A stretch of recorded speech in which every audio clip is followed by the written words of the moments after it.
Rainy season అనగానే టక్కున జనరల్‌గా గుర్తుకొచ్చే డిసీజెస్ ఏంటి అనంటే డెంగ్యూ. అసలు డెంగ్యూ రావడానికి ముఖ్య కారణాలేంటి? డెంగీ రావడానికి ముఖ్య కారణం దోమకాటం.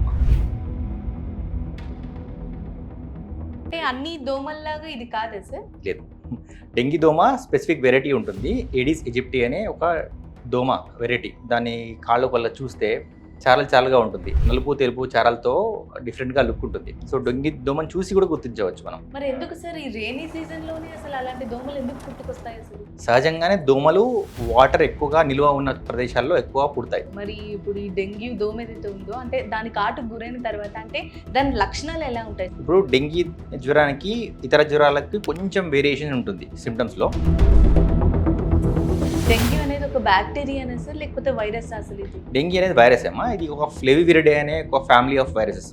మరి అసలు ఏంటి దీనికి ఒక వ్యాక్సిన్ అంటూ ఏమైనా ఫ్యూచర్‌లో వస్తుందా సార్? కొన్ని వ్యాక్సిన్స్ అప్రూవల్ వచ్చాయి. యూఎస్‌లో వచ్చాయి.